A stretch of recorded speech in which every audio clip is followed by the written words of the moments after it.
was a wonderful time worshiping with each one of you this morning. I worship in the AG Church in Vellore in English service. உங்கள் அனைவரோடும் கூட சேர்ந்து தேவனுடைய தியானத்திலே நான் கலந்து கொள்வது எனக்கு கிடைத்த மிகவும் பெரிய பாக்கியமாக கருதுகிறேன். வெல்லூர் ஏஜி சர்ச்சிலே நான் தேவனை ஆராதித்து வருகிறேன். I want to thank the pastor as well as the elders of the church for giving this opportunity to come and speak. சபை போதகருக்கும் இங்கே மூப்பர்களுக்கும் எனக்கு இந்த வாய்ப்பை கொடுத்ததற்காக நான் நன்றி செலுத்துகிறேன். I bring greetings from Missionary Upholders Trust. Missionary upholders trust என்ற நிறுவனத்திலிருந்து உங்களுக்கு வாழ்த்துதல்களை கொண்டு வருகிறேன். Missionary Upholders Trust is not new to each one of you. Missionary upholders trust உங்களுக்கு புதிதான ஒன்றல்ல. Because I know that from our organization people have come and spoken about MUT, we call it MUT, and spoken over here in the church. Your church has come alongside and supported us, supported the ministry that we are involved in. MUT என்று நாங்கள் சொல்லக்கூடிய அந்த நிறுவனத்திலிருந்து சில பேர் வந்து உங்களை ஏற்கனவே சந்தித்து எங்களை குறித்ததான காரியங்களை பகிர்ந்திருக்கிறார்கள். நீங்களும் எங்களோடு கூட சேர்ந்து எங்களுடைய ஊழியத்தை தாங்கி வருகிறீர்கள். Missionary Upholders Trust is not an other missionary organization. Missionary upholders trust என்று சொல்லக்கூடிய இது ஒரு மற்ற மிஷனரி இயக்கங்களை போன்றதல்ல. But it is an umbrella body for missions. ஆனால் இது ஒரு குடை போல பிற ஊழியங்களை தாங்கக்கூடிய ஒன்றாகும். We give physical, emotional and spiritual nurturing to most of the mission organizations in India. நாங்கள் உடல் ரீதியாகவும் உணர்வு ரீதியாகவும் மன ரீதியாகவும் பிற மிஷனரி ஊழியங்களுக்கு அவர்களுக்கு சார்ந்த உதவிகளை செய்து வருகிறோம். We have 120 mission organizations, 18,000 missionaries under us. எங்கள் கீழாக 120 இயக்கங்களும் 18,000 மிஷனரி ஊழியர்களும் இருக்கிறார்கள். So this is not one more mission organization, but an organization which comes alongside missions to take care of the physical, emotional and spiritual needs. இது ஒரு மற்ற missionary இயக்கங்களைப் போல ஒரு மிஷனரி இயக்கம் அல்ல. மற்ற மிஷனரி இயக்கங்களோடு கூட இணைந்து அவர்களுடைய உடல் மன ஆவிக்குரிய ரீதியான காரியங்களை சந்தித்து தாங்கி வரக்கூடிய ஒரு நிறுவனமாகும். When missionaries serve in the mission field, இந்த அருட்பணியாளர்கள் பணித்தளங்களிலே ஊழியங்கள் செய்யும்போது they go through different problems in their life. அவர்கள் அநேக விதமான பிரச்சனைகளை எதிர்கொள்கிறார்கள். What we have in our mind is that when a person goes as a missionary means he has a special anointing, he is called by God, but he is human being. நம்முடைய இருதயத்தில் இருப்பது ஒருவர் தன்னுடைய பணித்தளத்திற்காக தேவனால் அழைக்கப்பட்டு செல்லும்போது அவர் விசேஷித்த ஒரு வல்லமையையும் அபிஷேகத்தையும் பெற்றவராக காணப்படுகிறார் என்று நாம் நினைக்கிறோம். ஆனால் அவர்களும் மனிதர்கள் என்பதை நாம் மறந்து போகக்கூடாது. They have same physical problems like you and I. உங்களையும் என்னையும் போல அவர்களுக்கும் இதே உடல் ரீதியான அநேக பிரச்சனைகள் உண்டு. Some of them are very sweet. அவர்கள் சில பேருக்கு மிகவும் இனிமையானவர்கள்.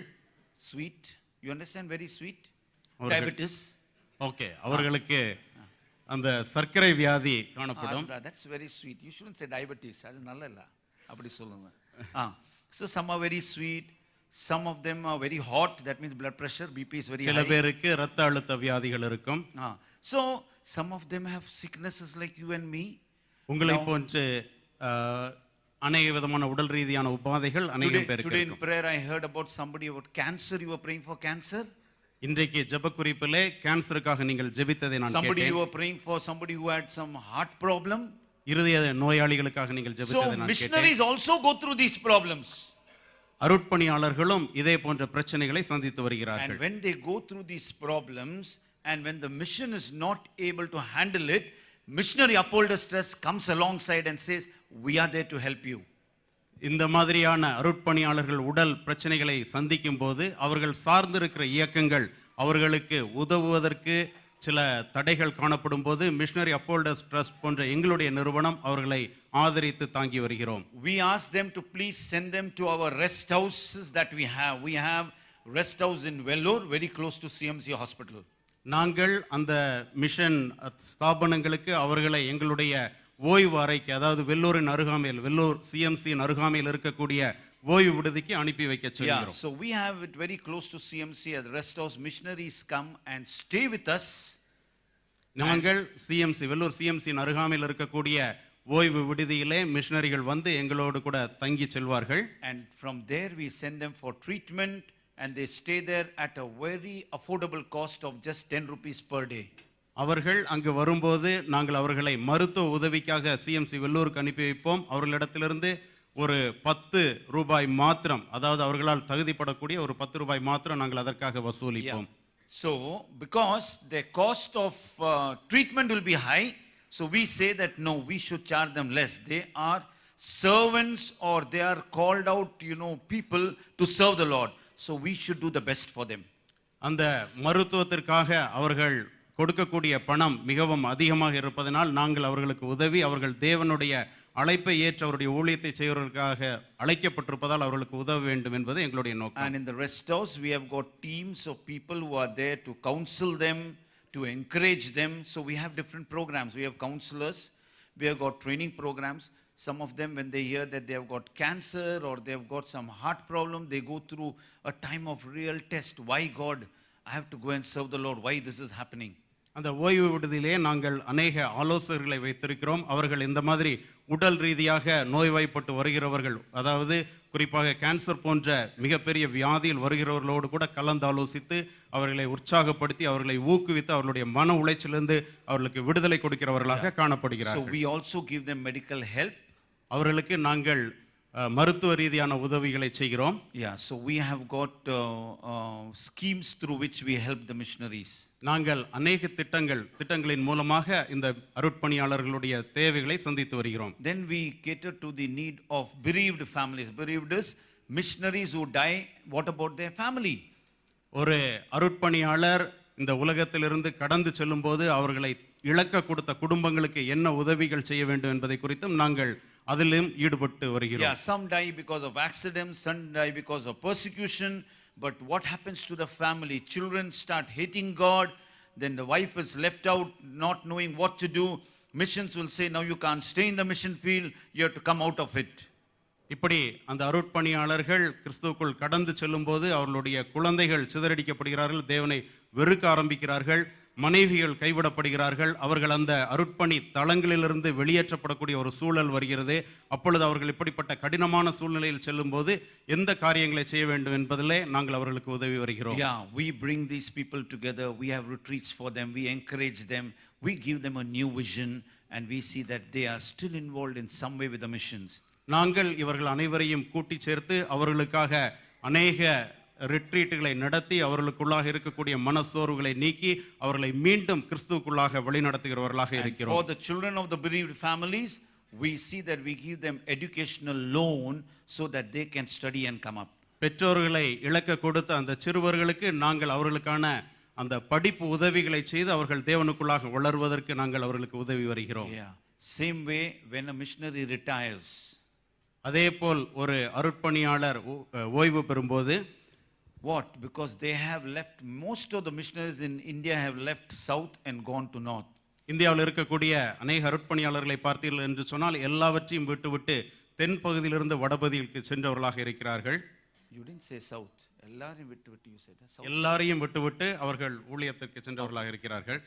Little Tamil I understand. கொஞ்சம்.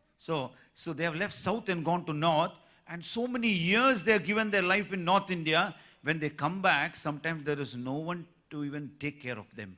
அவர்கள் தென்பகுதியிலிருந்து எல்லாவற்றையும் விட்டுவிட்டு வடபகுதிக்கு சென்று அங்கிருந்து மிகவும் அந்த தங்களுடைய பணிகளை முடித்துவிட்டு திரும்ப வரும்போது இங்கு அவர்களுக்கு ஒரு உதவி செய்வாரும் இல்லாத ஒரு நிலைமையில் Sometimes they தள்ளப்படுகிறார்கள். don't have children. Some of their children might be somewhere in Dubai or somewhere and nobody to take care. They have settled down in US or UK. Nowhere they can go. At such time, we have come out with rest houses for retired missionaries.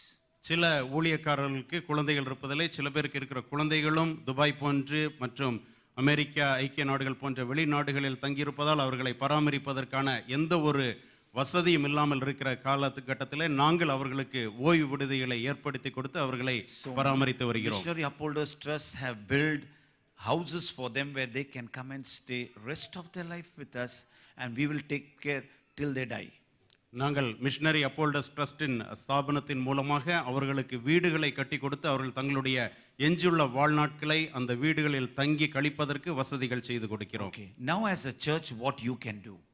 இப்பொழுது நாம் ஒரு ஆலயமாக, ஒரு கிறிஸ்தவ ஆலயமாக அவர்களுக்கு என்ன செய்ய முடியும்?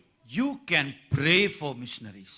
நீங்கள் அந்த அருட்பணியாளர்களுக்காக ஜெபிக்க முடியும். We will send you prayer points. Once a month we can send you the prayer points, because missionaries go through different sicknesses, different problems, persecution in India. We will send you prayer points. Please pray for them. நாங்கள் உங்களுக்கு ஜெப குறிப்புகளை அனுப்புகிறோம். அதாவது அருட்பணியாளர்கள் அநேக விதமான கடினமான சூழ்நிலைகளை கடந்து வருகிறார்கள், உபத்திரவங்களை கடந்து வருகிறார்கள். அவர்களுக்காக தயவு செய்து ஜெபியுங்கள். Then when you are praying, we especially want to pray for missionaries who are going through severe sicknesses like cancer. We have got 5 missionaries with cancer staying at a rest house in Vellore at present. 5 missionaries. நீங்கள் ஜெபிக்கும்போது கடினமான உடல் உபாதைகளில் கடந்து செல்லக்கூடிய அருட்பணியாளர்களுக்காக ஜெபிக்க அழைக்கப்படுகிறீர்கள். இப்பொழுது வெள்ளூரில் 5 அருட்பணியாளர்கள் இந்த cancer என்ற நோயினால் பாதிக்கப்பட்டு சிகிச்சை பெற்று வருகிறார்கள். Yeah, what happens in case of cancer? The treatment is very, very costly. Treatment is very costly. இந்த கேன்சர் வியாதிக்கான அந்த மருத்துவ உதவிக்கு அநேகமாக பணம் தேவைப்படுகிறது, பண செலவாகிறது. Yeah, missionary as well as the mission cannot spend this money because they don't have enough money. அருட்பணியாளர்களும் இல்லைன்னு சொன்னால் அவர்கள் சார்ந்து இருக்கக்கூடிய ஸ்தாபனங்களோ அதற்கடுத்த காரியங்களில் அந்த பொருள் தேவைகளை சந்திப்பது மிகவும் கடினமான காரியம். What MUT is looking at is, we say from one person to other person, we are trying to see that person to person concept. நாங்கள் ஒரு நபருக்கு நபர், அதாவது ஒருவருக்கொருவர் உதவி செய்து அவர்களுடைய தேவைகளை சந்திப்பதான ஒரு அந்த முன்னுதாரணத்தை வைத்து செயல்பட்டு வருகிறோம். If as a church, if as a community of Christ, or as few individuals or a prayer group decides to see that, okay, we want to see that cancer patients treatment is done and they are taken care of and they become okay and go back to the mission field. கிறிஸ்தவ சபையாக, கிறிஸ்தவ சமூகமாக நாம் அனைவரும் ஒன்றாக இணைந்து அவர்களுடைய தேவைகளை சந்தித்து அவர்கள் அதன் மூலமாக மருத்துவ உதவிகள் பெற்று தங்களுடைய சிகிச்சைக்கு பின்பாக அந்த அருட்பணி தளங்களுக்கு கடந்து செல்வார்கள் என்று சொன்னால், then we will send you the details of that missionary for whom you can pray and you can support for their treatment. So we just look at commitments towards cancer treatments, by which you can just come alongside and see how you can pray and support for a cancer treatment. நாங்கள் அவர்களை கொடுத்த தகவல்களை உங்களுக்கு அனுப்பி வைப்போம். நீங்கள் எங்களோடு கூட இணைந்து அவர்களுக்கு எந்த மாதிரியான மருத்துவ உதவிகளுக்கு உங்களுடைய ஜெபத்தாலும் பொருளாலும் அவர்களை தாங்கி அவர்களுக்கு ஏற்ற உதவிகளை செய்ய முடியும். So we call it person to person. When there is a commitment, then we know that we can come alongside with the missionary to see that they are given the best of treatment. நாங்கள் person to person, அதாவது நபர் முதல் நபர் வரை என்ற ஒரு திட்டத்தை வைத்திருக்கிறோம். Why I am telling this is because in cancer also, my mother died of cancer. நான் ஏன் இதை சொல்கிறேன் என்று சொல்ல, என்னுடைய தாயாரும் இந்த கேன்சர் வியாதியினால் இறந்து And போனார்கள். now when I am dealing with CMC Vellore Hospital, நான் இப்பொழுது அந்த சிஎம்சி வெள்ளூர் மருத்துவமனையிலே இடைப்பட்டு நான் செயல்படும் போது doctor will ask, how much can you spend? அப்பொழுது மருத்துவர்கள் கேட்பார்கள், உங்களால் எவ்வளவு செலவு செய்ய முடியும் என்று. Accordingly we will adjust the medicine. அதற்கேற்ற விதத்திலே மருந்துகளை அவர்கள் சரி செய்து Some தருவார்கள். are very costly which can really bring effect. Some are they'll give lighter because you don't have money to spend. And சில மருந்துகள் மிகவும் காஸ்ட்லியாக இருக்கும், சிலது எங்களால் அதை ஏற்றுக்கொள்ளக்கூடிய அளவில் அவர்கள் சரி செய்து கொடுப்பார்கள். And I started asking the Lord, what medicine was given to my mother? I don't know. நான் கேட்பேன், பிதாவே என்னுடைய தாயாருக்கு என்ன மருந்து கொடுத்தார்கள் என்பது எனக்கு தெரியாது. Because I don't know, because doctors asked how much you can spend, how it will be, and we said no, it is I was not knowing the secret of what they do. Because they make calculations that way. மருத்துவர்கள் அப்பொழுது என்னிடத்தில் கேட்டபோது அதில் இருக்கக்கூடிய பின்னோக்கம் எனக்கு தெரியாது. அவர்கள் அதன் அடிப்படையிலே மருந்துகளை முடிவு செய்வார்கள். But we want to see that God's servants are given the best because they are giving their life for the best. எங்களுக்கு இருக்கக்கூடிய பாரமானது அந்த தேவனுடைய அருட்பணியாளர்களுக்கு மிகச்சிறந்த மருத்துவ உதவி கிடைக்க வேண்டும். ஏனென்று சொன்னால் அவர்கள் தேவனுக்காக தங்களுடைய மிகச்சிறந்த வாழ்க்கையே கொடுத்திருக்கிறார்கள். Because I believe Because I believe நான் நம்புகிறேன் they are on our behalf in the mission field. அவர்கள் நம் சார்பாக அந்த பணித்தளங்களில் இருக்கிறார்கள். I served for more than 15 years as a missionary. நான் 15 ஆண்டுகளுக்கு மேலாக ஒரு மிஷனரியாக இருந்து வருகிறேன். And I know through all the troubles that a missionary goes through because I served in difficult area.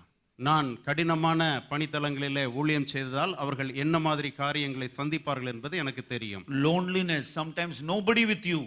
I'm so happy to see such a big congregation because when I went first time to plant a church, there was only one member. You know one member? In my congregation there was only one member. Are? No, my wife is my member. Me and my wife, we are members. அநேக வேளைகளில் அவர்கள் தனிமைக்கு நேராக தள்ளப்படுகிறார்கள். ஏனென்று சொன்னால் நான் முதல் முறையாக அந்த பணித்தளத்திற்கு சென்றபோது என்னுடைய சபையிலே நான் ஒரே ஒரு அங்கத்தினரை பெற்றிருந்தேன். அது யார் என்று தெரியுமா? வேறு யாருமில்லை, என்னுடைய மனைவி. That's how missionaries go through, and then they get a congregation, they build up, they reach the gospel, and they give their life for it. Then we have to come alongside. On our behalf, they're doing it. We need to stand alongside and tell them, yes, brother, I am with you. That's why Missionary Upholders Trust is there. இப்படிப்பட்ட சூழ்நிலையில் தான் இந்த மிஷனரிகள் கடந்து செல்கிறார்கள். அவர்கள் தனிமையில் சென்று எல்லா விதமான கஷ்டங்களையும் அனுபவித்து அதன் மூலமாக சபைகளையும் அந்த இயக்கங்களையும் கட்டி ஒரு தனி நபரானவர் ஒரு குழுவாக பின்பு ஒரு சபையாக மாறி அவர்கள் செயல்பட்டு வருகிறார்கள்.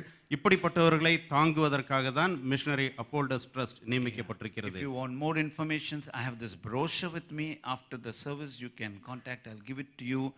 I can leave it with Pastor Ria. He can also give it to you. And pray for us. We really want you to pray. உங்களுக்கு இதை குறித்து அநேக காரியங்களை அறிய வேண்டும் என்று சொல்லி பாரப்பட்டால் நான் அதில் குறித்த ஒரு பிரதியை கொண்டு வந்திருக்கிறேன். அதை உங்கள் சபையில் விட்டு செல்கிறேன். இதை குறித்து இன்னும் அறிந்து கொள்ள வேண்டும் என்று சொல்லி நீங்கள் விரும்பினால் உங்கள் போதகரை அணுகி அவரோடு கூட இதை குறித்து நீங்கள் கலந்து ஆலோசிக்கலாம். We will just look to few verses from the Bible and we'll just pray and begin.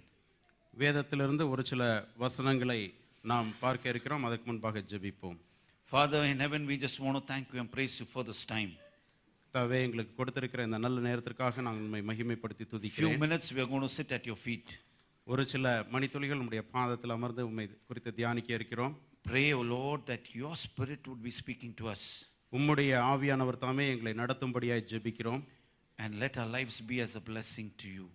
எங்களுடைய வாழ்க்கை கர்த்தாவே உம்மை மகிமைப்படுத்துவதாக We காணப்படுகிறது. worshipped you from the depth of our hearts. எங்களுடைய இருதயத்தின் ஆழத்திலிருந்து உம்மை ஆராதிக்கிறோம். And now as we meditate on your word, உம்முடைய வார்த்தைகளை நாங்கள் இப்பொழுது தியானிக்க இருக்கும்போது fill us with your spirit. உம்முடைய ஆவியினால் எங்களை நிரப்பும்படியாய் கேட்கிறோம். In Jesus' name. இயேசு கிறிஸ்துவனுடைய நாமத்தினால் ஜெபிக்கிறோம். Amen. Amen. Yeah, shall we read Isaiah chapter 40 and verse 31? ஏசாயா 40வது அதிகாரம் 31வது வசனம். கர்த்தருக்கு காத்திருக்கிறவர்களோ புதுபலன் அடைந்து கழுகுகளைப் போல சட்டைகளை அடித்து எழும்புவார்கள். அவர்கள் ஓடினாலும் இளைப்படையார்கள், நடந்தாலும் சோர்ந்து போவார்கள். Okay, now it says that those who hope in the Lord will renew their strength. They will soar on wings like eagles. Why is God comparing us with eagles? You don't mind if I just move this way? I don't like this pulpit. No problem, no? Yeah. Why is God comparing us with eagles? தேவன் எதற்காக நம்மை கழுகோடு கூட ஒப்பிட்டு பேசுகிறார்? Okay, now I'm going to tell you about two birds. Have you seen chicken? உங்களோடு கூட நான் இரண்டு வார்த்தைகளை No, I'm not asking have you eaten chicken. I'm asking have you seen chicken? நீங்கள் கோழி குஞ்சுகளை பார்த்திருக்கிறீர்களா? கோழியை பார்த்திருக்கல? கோழியை பார்த்திருக்கிறீர்களா? Okay. கோழி is also a bird and eagle is also a bird. கோழியும் பறவைதான், கழுகும் பறவைதான். Yeah, but கோழி runs more and flies less. கோழி மிகவும் குறைவாக அதிகமாக ஓடி குறைவாக பறக்கும். But the eagle flies more and runs less. கழுகு அதிகமாக பறந்து குறைவாக நடக்கும். You understood the difference? Both are birds. இரண்டும் பறவைகள் தான். உங்களுக்கு அந்த வித்தியாசம் புரியும் என்று சொல்லி நினைக்கிறேன்.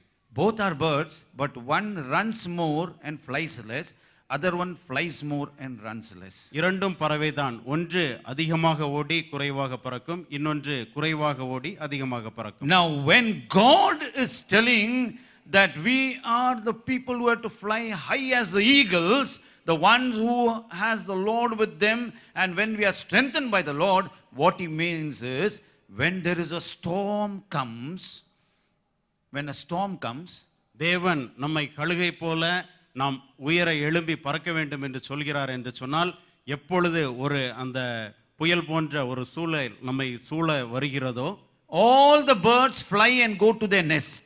எல்லா பறவைகளும் பறந்து தங்களுடைய கூடுகளுக்கு திரும்பிவிடும். Even the chicken will run and go to its nest. கோழியும் தன்னுடைய கூட்டுக்கு திரும்பி சென்று விடும். But eagle is the only bird which flies above the storm. ஆனால் இந்த கழுகு மாத்திரமே அந்த புயலுக்கு மேலாக பறந்து உயர எழும்பும். Have you seen when there's a storm, you will find so many eagles flying high above the storm. They will continue to fly above the storm, and that is what God says. You should have a strength like the eagle to fly above your problems, above your situations in your life. That is what is important.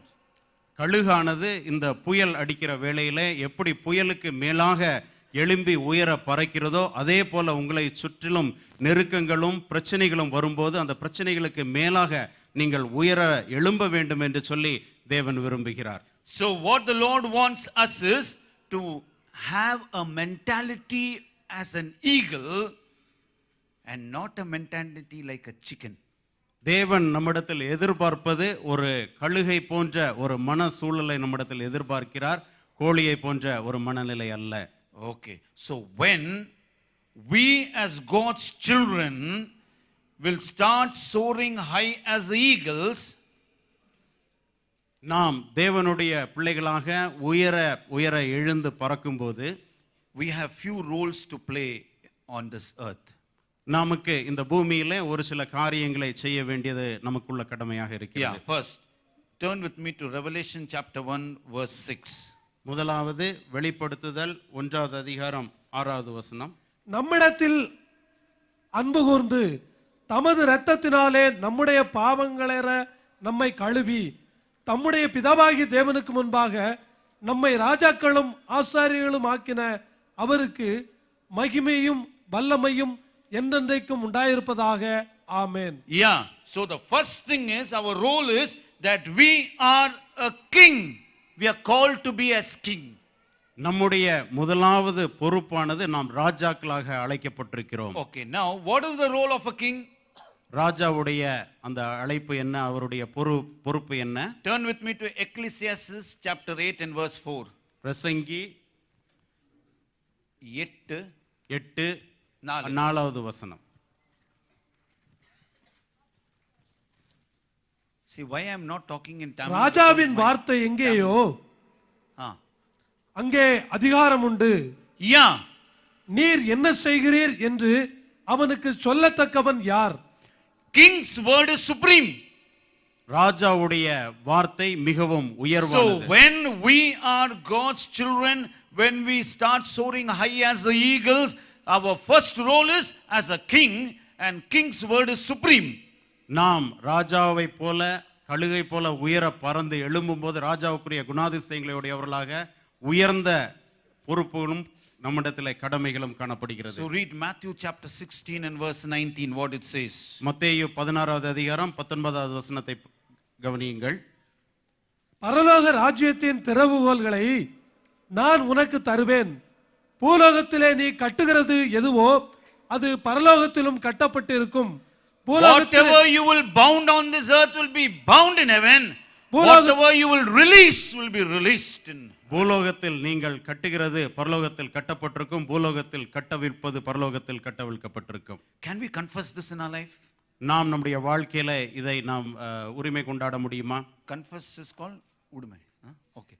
Can we say that we are a king, so God has given me the authority as a king, and so whatever we will confess, that will come to happen. நாம் இதை தேவன் நமக்கு கொடுத்திருக்கிற அதிகாரத்தின் மூலமாக நாம் எதை சொல்கிறோமோ Because what goes out நடக்கும் என்று of சொல்ல the mouth முடியுமா? of a king, it is established, it is accomplished. ராஜாவுடைய வாயிலிருந்து புறப்படக்கூடிய ஒவ்வொரு ஆணையும் நடைமுறைப்படுத்தப்படுகிறது. Okay, second role is again in that Revelation chapter 1 verse 6. இரண்டாவது பொறுப்பானது அதே நாம் படித்த வெளிப்படுத்துதல் 1வது அதிகாரம் 6வது வசனத்தில், நம்மிடத்தில் அன்பு கூர்ந்து தமது இரத்தத்தினாலே நம்முடைய பாவங்களற நம்மை கழுவி தம்முடைய பிதாவாகிய தேவனுக்கு முன்பாக நம்மை ராஜாக்களும் ஆசாரியர்களும் Asari. The next role is of a priest. நம்முடைய அடுத்த பொறுப்பானது ஆசாரியராயிருப்பது. In the Old Testament, there were 3 offices which were very important. அந்த பழைய ஏற்பாட்டிலே 3 அலுவல்கள் மிகவும் முக்கியமானதாக First காணப்பட்டது. was that of a king. முதலாவது ராஜாவுடைய அரண்மனை, That is authority. அதில் அதிகாரம் இருந்தது. Second was the role of a prophet. அடுத்தது தீர்க்கதரிசியுடைய பொறுப்பு. The Tirkasasi used to bring God's heart to the people. தீர்க்க This is what the Lord says. தீர்க்கதரிசி தேவனுடைய இருதயத்தை மனிதர்களுக்கு வெளிப்படுத்துவதாக, இதுதான் தேவன் சொல்கிறார் என்று வெளிப்படுத்துவதாக இருந்தது. And the third most important office was of a priest. மூன்றாவது முக்கியமான பொறுப்பானது இந்த ஆசாரியர்களுடைய பொறுப்பு. His responsibility was access to God's presence. அவருடைய பொறுப்பானது தேவனுடைய பிரசன்னத்தை அணுகும் ஒரு பொறுப்பாக இருந்தது. He would take the problems of the people to God. அவர் மக்களுடைய பிரச்சனைகளை தேவனிடத்தில் எடுத்துச் செல்வார். Now we are called as a priest. நாம் ஆசாரியர்களாக அழைக்கப்பட்டிருக்கிறோம். How much do we pray? How much do we intercede? How much do we take the problems of this nation, of the world, of the country from where we come, of the family and of the church into God's presence? We are called as priests. We stand at the gap. We are interceding. Lord, I pray for this nation. Lord, I pray for this family. Lord, I pray for my country, India. Lord, I pray for this place, Dubai. Lord, I pray for the leaders of Dubai. Do we do that? We are called to stand and intercede as a priest.